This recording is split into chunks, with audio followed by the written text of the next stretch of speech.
지난 시간 우리 요나단 이야기를 시작을 했습니다.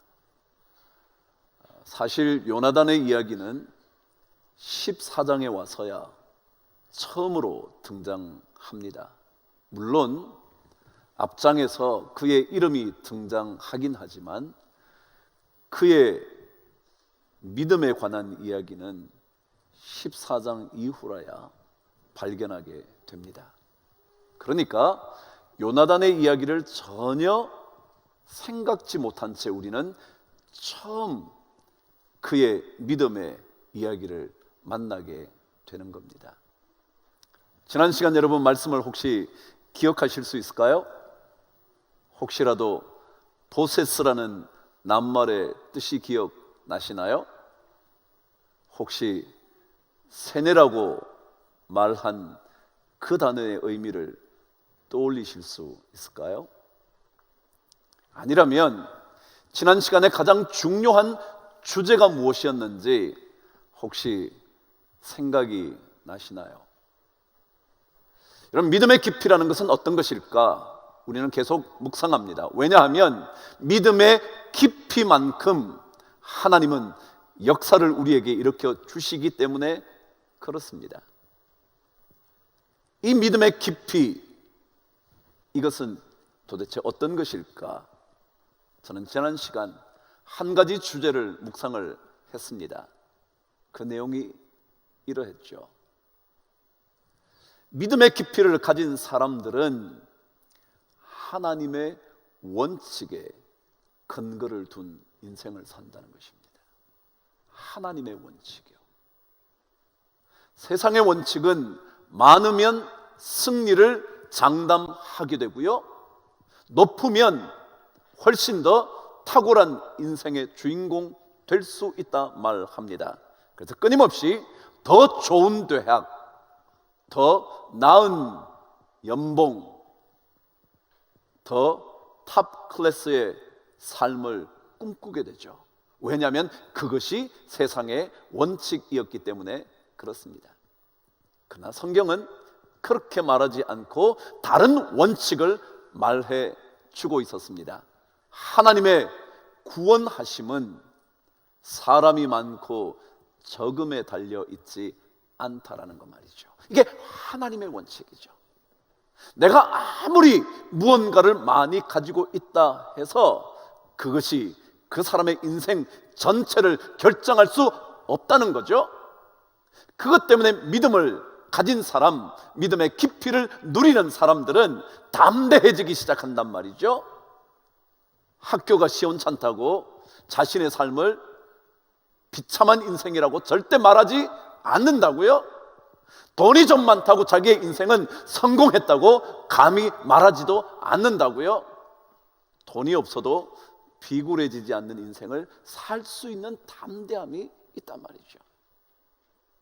그것이 믿음의 원칙에 근거한 삶이라 묵상을 했죠. 우리 인생은요, 아는 만큼 누리며 삽니다. 아는 만큼 볼 수 있습니다. 아는 만큼 인생의 행복이 점점 더 찾아옵니다. 얼마만큼 알고 있는지, 얼마만큼 경험했는지, 크기에 따라 우리는 누릴 수 있는 것들이 점점 더 정해집니다. 한번 생각해 보세요. 여러분, 이 땅에 아름다운 것들이 참 많아요. 그런데 아름다움을 볼 줄 아는 눈이 없다면 우리는 아름다움이 존재하고 있음에도 불구하고, 아름다움이 이곳에 넘쳐남에도 불구하고 우리는 발견하지 못한 채 지나가 버리고 마는 인생이 됩니다. 그러나 알게 되면, 깨닫게 되면, 볼 줄 아는 눈이 있게 되면 우리는 그 아름다움으로 인하여 삶의 풍요로움을 경험하게 되는 거죠. 여러분, 아메리카 신대륙을 발견한 사람의 이름을 기억하시죠? 크리스토퍼 콜럼버스라는 사람이요. 근데 그가 처음 아메리카 대륙을 밟았던 장소가 산토 도밍고라는 지역이었답니다. 근데 그 땅을 밟은 그날 그가 기록을 남겼는데 이렇게 남겼습니다. 새로운 땅에 발을 딛는다. 여기 종달새들은 스페인의 어떤 종달새보다 더 아름답게 지저귀인다. 아마도 신대륙을 발견한 기쁨, 감격에 찬 글이었을 것입니다. 그런데요, 참 재밌는 것은 그 산토 도밍고라는 지역에는 종달새류의 새가 살지 않는다는 겁니다. 종달새는 물론이고 종달새와 비슷한 류의 새들조차 살고 있지 않은 지역이랍니다. 근데 왜 콜럼버스는 그렇게 기록했을까요? 콜럼버스는 자기가 알고 있는 새 이름은 종달새밖에 없었답니다. 그러니까 모든 새는 종달새인 겁니다. 아무리 더 멋진 새라 할지라도 그는 종달새라고 말할 수밖에 없다는 거죠. 그러니까 새로운 것을 알아볼 수 있는 눈이 없다면 새로운 것조차 새롭게 보이지 않습니다. 새롭게 볼 수 있는 눈을 내 안에 갖고 있지 않으면 아무리 새로운 것이라 해도 새롭지가 않습니다. 새로움을 보려면 우리가 먼저 새로워져야 합니다. 새로운 것들을 발견하려면 우리의 눈이 먼저 새로워져야 합니다. 우리의 경험이 더 새로워져야 합니다. 우리의 지식이 날로 날로 새로워져야만 새로운 것들을 발견하게 됩니다. 마찬가지입니다. 신앙생활도 그렇습니다. 신앙생활이라는 것은 내 삶 속에 믿음의 새로운 눈이 자꾸 떠져야 새로운 믿음의 사건들을 경험하게 되는 겁니다. 믿음의 새로운 눈을 가지지 못하면 하나님께서 이루어 가시는 믿음의 세계에서 일어나는 것들을 우리는 볼 수 없게 된다는 거죠. 그래서 저는 오늘 여러분과 계속해서 이 믿음의 깊이, 그것이 어떤 것인지 오늘 두 번째로 또 한번 묵상해 보려고 합니다. 자, 저와 함께 6절 다시 한번 읽어 보시도록 하죠. 시작. 요나단이 자기의 무기를 든 소년에게 이르되 우리가 이 할례 받지 않은 자들에게로 건너가자. 여호와께서 우리를 위하여 일하실까 하노라 그랬습니다. 제가 지난 시간에 말씀드렸죠. 하나님의 원칙에 근거를 두면 담대함이 생긴다고요. 그래서 아무리 엄청난 적진이어도 건너가자가 라고 말할 수 있게 된단 말이죠. 그런 용맹함이 생긴단 말이에요. 그런데 오늘 말씀은 그 건너가자라는 말씀 다음에 이렇게 이어져 있습니다. 여호와께서 우리를 위하여 일하실까 하노라 그랬어요. 이것을 히브리 원어 좀 더 가깝게 번역을 하면 이렇습니다. 만일 여호와께서 함께 하시면 우리는 승리할 수 있을 거야 라는 번역입니다. 울라이라는 히브리어 단어는 만일 우리가 그렇게 된다면, 만일 하나님께서 함께 하신다면 승리는 우리에게 주어질 수 있을 거야. 무슨 말일 것 같습니까? 믿음의 깊이라는 것은요, 모든 것이 하나님께 달려 있다고 고백하는 것이 믿음의 깊이입니다. 모든 것은 하나님의 주권하에 있다고 말하는 겁니다. 내 용맹함도, 내 지식도, 내 강함도, 내 경험도, 심지어 나의 믿음에 근거한 용맹함도 다 어디에 있다고요? 하나님의 주권하에 있다. 하나님이 허락하시면 승리할 거라는 거예요. 여러분과 제가 아무리 재능이 있어도 하나님이 허락하셔야 된다는 거예요. 아무리 여러분이 탁월한 지식을 가지고 있다고 해도 하나님께서 허락하시면 된다라고 말하는 것이 믿음의 깊이를 가진 사람의 고백이라는 거예요. 그래서 새 번역이라는 성경에 보면 이렇게 번역되어 있습니다. 주님께서 도와주시면 승리를 거둘 수도 있어. 이렇게 번역되어 있습니다. 주님께서 도와주시면, 아니 주님이 도와주셔야 승리가 우리에게 주어질 수 있다는 거예요. 전적으로 하나님께서 하셔야 한다는 거죠. 주님께서 도우시지 않으시면 우리는 아무리 담대함을 가지고 적진을 향하여 간다고 해도, 심지어 저의 믿음에 근거한 확신이라고 해도 하나님께서 허락하셔야 된다라고 말하는 것입니다. 심지어 우리의 믿음조차, 우리의 믿음의 용맹함조차 하나님의 허락하심 하에 있다는 거예요.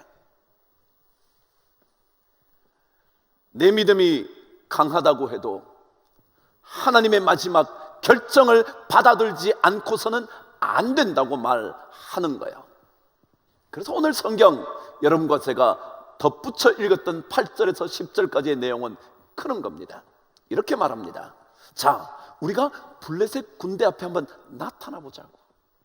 나타나 보면 만일 저 블레셋 군대들이 우리를 향하여 우리가 너에게 갈 거야, 너 기다려, 그러면 우리는 올라가지 말자. 만일 저들이 우리를 보다가 이리 올라와 라고 말한다면 우리는 올라가자. 주님께서 저들을 우리 손에 붙였음을 알게 하는 증거가 될 거라고, 표징이 될 거라고 말합니다. 그러니까 아무리 우리에게 용맹함이 있어서 적진을 향하여 돌진할 수 있다고 해도 하나님이 허락하시면 가야 한다는 믿음의 고백이 있어야 된다. 근데 많은 사람들이 믿음만 있으면 다 할 수 있다고 생각합니다. 그래요, 맞아요. 믿음이 있으면 무엇이든지 할 수 있는 용기가 생겨요. 그럼에도 우리에게 또 다른 중요한 믿음의 깊이의 고백은 이런 겁니다. 그럼에도 불구하고 하나님이 허락하셔야 승리가 오는 거예요.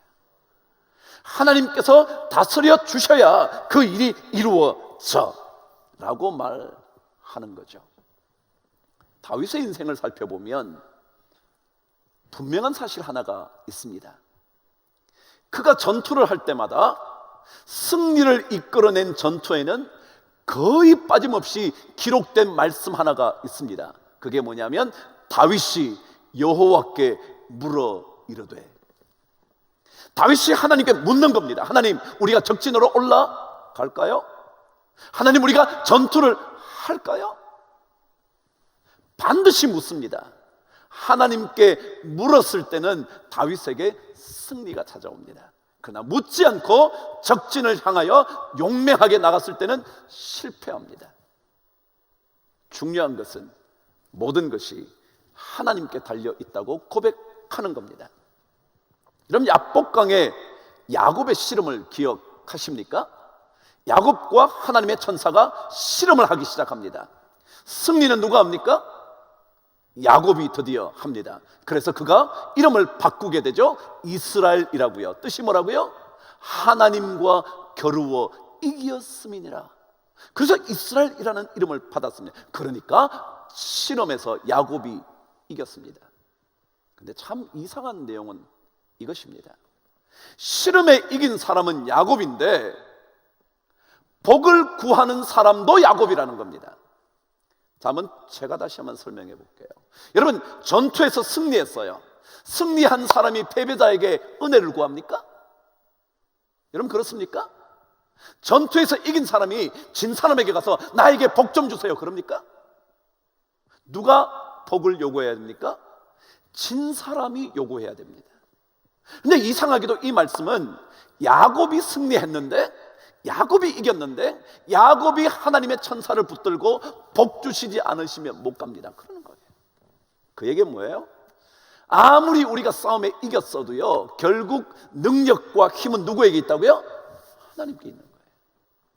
우리가 아무리 지혜롭게 회사를 잘 경영해서도요, 돈을 많이 벌어서도요, 하나님께서 진짜 모든 것의 근원의 능력이 되신다, 그 얘기예요. 그게 바로 신앙이죠. 성공할 수 있는 모든 재능이 있어도, 모든 조건을 갖추고 있어도 결국은 하나님께서 하셔야만 된다고 고백하는 게 이게 믿음의 고백이에요. 전적으로 하나님께 매달리는 그것, 그게 믿음의 삶, 믿음의 깊이라는 거죠. 그럼 1500년이 될 때까지는 이 우주는 천동설을 믿었습니다. 다시 말하면 지구가 우주의 중심이고 그 중심을 주변 모든 행성들이 궤도를 그리며 돌아간다고 생각했습니다. 그게 천동설이었습니다. 천왕성, 해왕성, 명왕성, 물론 그때는 발견되지 않은 행성들이지만 그 행성들이 지구를 중심으로 돌아다닌다고 생각을 했습니다. 그런데 한 사람의 연구에 의하여 그 이론이 뒤집어졌습니다. 누구요? 코페르니쿠스라는 사람이요. 니콜라스 코페르니쿠스라는 사람이 연구를 해보니까 지구가 중심이 되어 돌고 있는 것이 아니라 태양이 중심이 되어서 모든 행성들이 궤도를 그리며 돌고 있다는 것을 발견했습니다. 그것을 우리는 지동설이라 그럽니다. 지구가 움직인단 말이죠. 왜냐하면 연구에 의하면 지구는 모든 행성들이 적절한 궤도를 가지고 돌 수 있게 만드는 중력을 갖고 있지 못하다는 거예요. 무슨 얘기냐면요, 지구가 만일 어떤 강력한 힘을 가지면요, 다른 행성들이 다른 곳으로 떨어져 나가지도 않고 이쪽으로 달라붙지도 않게 적절한 거리를 두고 돌아다니게 만들 수 있대요. 그런데 지구는 그런 힘이 없대요. 그 힘이 누가 있냐면 태양이 있다는 거예요. 태양은 힘이 강력해서 지구도 목성도 토성도 적절한 거리에서 튀어나가지도 않고 계속 그렇게 돌게 붙들어 놓을 수 있는 에너지, 힘을 갖고 있다는 거예요. 그걸 발견한 겁니다. 제가 천문학 얘기 왜 한다고요? 우리는요, 어떤 생각을 하냐면 내가 내 삶의 중심이라고 생각해요. 그래서 내 중심에서 모든 것들이 잘 돌아갈 거라고 생각해요. 사업도요, 자식도요, 가정도요, 내가 중심이 되어서 잘 돌아가게 만들 수 있다고 생각을 해요. 근데 우리는 그런 힘이 없어요. 내 삶에 하나님이 들어오셔야 그 하나님이 내 삶의 모든 것들을 궤도를 적절하게 그리면서 움직일 수 있도록 만들 수 있지, 나는 그런 힘이 없어요. 내가 좀 잘하면 가정이 잘 된다고요? 내가 좀 잘하면 다른 사람의 마음을 움직인다고요? 내가 좀 잘하면 사업이 잘 된다고요? 아니요, 우리는 그런 힘이 없어요. 코페르니쿠스적 혁명이나 전환이라는 거는요, 하나님이 진짜 우리 삶의 중심이 되셔서 그분이 중심이 돼야 그분이 모든 힘을 가지고 적절하게 사업도, 자녀도, 가정도, 관계도, 모든 것들도 잘 움직일 수 있도록 만드신다는 거예요.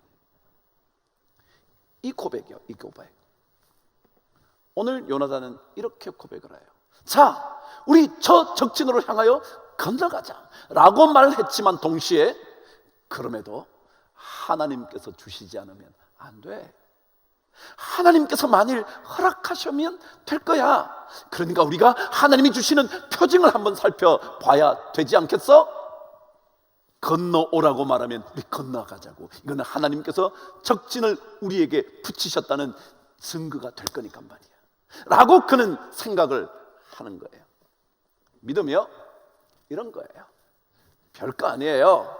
내가 중심이 아니라, 내가 모든 것을 적절하게 움직일 수 있는 삶의 중심이 아니라, 삶이라는 우주의 중심이 아니라 하나님이, 능력의 하나님이 진짜 내 삶을 움직이시는 그분이 허락하셔야만, 그분께서 도와주셔야만 모든 것이 가장 아름답게 흘러갈 수 있다고 고백하는 것. 그게 바로 요나단이 우리에게 가르치는 두 번째 믿음의 깊이의 모습입니다. 우리는 신이 아닙니다. 현대 과학은 끊임없이 인간이 신이 될 수 있을 것처럼 말합니다. 인간을 창조해낼 수도 있다고 생각하고요, 인간을 마음대로 움직일 수 있다고 생각하죠. 그러나 그렇지 않아요. 여러분, 코페르니쿠스는요, 그 당시 그리스 로마 시대에 이어왔던 많은 사상들이 있어요. 그게 특별히 신들이 많이 움직이면서 서로 싸우고 이기고 그래서 이렇게 우주가 있다는 거예요. 그때 코페르니쿠스는요, 우주의 신은 한 분밖에 없다라고 생각했던 사람이에요. 하나님 한 분. 그분이 신이시지 우리가 신이 될 수 없다는 거예요. 여러분, 우리나라에 최고의 석학 한 분을 꼽으라면 이어령이라는 분을 꼽을 수 있을 거예요. 그분은 나이가 벌써 90을 바라봄에도 그분은 탁월한 사유로 요즘 유행하는 융합이라는 것, 모든 것이 함께 막 어울리는 그런 아이디어들을 계속 쏟아내서 그에게, 그의 말에, 그의 이론에 집중을 하곤 해요. 근데 그분이 예수를 만났어요. 만나고 난 다음에 그에게 물었습니다. 세례를 받으신 지 수년이 지났는데 어떤 마음을 갖고 계십니까? 근데 그분이 이렇게 말했습니다. 제가 예수 그리스도를 만난 이후 끊임없이 제 안에 들어온 생각 하나는 나는 피조물에 불과하다라는 것이었어요. 피조물. 예전에는 내 지성으로, 내가 알고 있는 여러 지식으로 수많은 사람들에게 영향을 미칠 수 있다고 생각했는데 나는 뭐라고요? 피조물에 불과하다. 나는 하나님의 지으심 받은 그분의 피조물에 불과하다고. 인간이 아무리 탁월해도, 아무리 뛰어나도 우리는 하나님의 피조물밖에 되지 않는다고. 그래서 우리는 그분의 말씀으로 살아야 한다고. 빵이라는 건요, 이 땅의 모든 물질적인 것을 다 의미해요. 먹는 빵만이 아니에요. 모든 이 땅의 물질적인 조건, 이걸 전부 다 빵이라고 말해요. 근데 성경은 말하자면 뭘로 안 산다고요? 사람이 빵으로만 사는 것이 아니라고요. 사람이 떡으로만 사는 게 아니라고요. 하나님의 입에서 나오는 모든 말씀으로 산다. 하나님 그분으로 우리는 사는 거예요. 믿음의 길 다른 데 있지 않아요. 여러분, 재능, 지식, 저의 능력, 저의 경험, 저의 수많은 일들 이루어낸 성취, 그게 우리 인생이 달려있는 것이 아니라 오히려 하나님 그분에게, 그분이 허락하셔야, 그분이 도와주셔야 이 고백을 할 때 하나님의 원칙에 근거한 우리 인생이 하나님의 도와주심을 믿을 때, 그리고 그분의 도와주심을 신뢰할 때, 그래서 그분 앞에 좀 더 겸손하게 나아갈 때 우리의 삶은 가장 적절한 궤도를 그리며 살아갈 수 있게 된다. 그 얘기가 어쩌면 요나단의 이야기일 겁니다. 한 주간 또 시작됩니다. 아니, 한 달이 시작됩니다. 여러분과 제 안에 내가 삶의 중심이 아니라 하나님께서, 능력의 근원이신 하나님께서 우리 삶의 중심이 되셔서 우리의 삶의 모든 것들이 가장 적절한 궤도를 그려 진행될 수 있도록 여러분이 하나님 앞에 엎드리는 멋진 삶 사시게 되기를 주의 이름으로 축복합니다.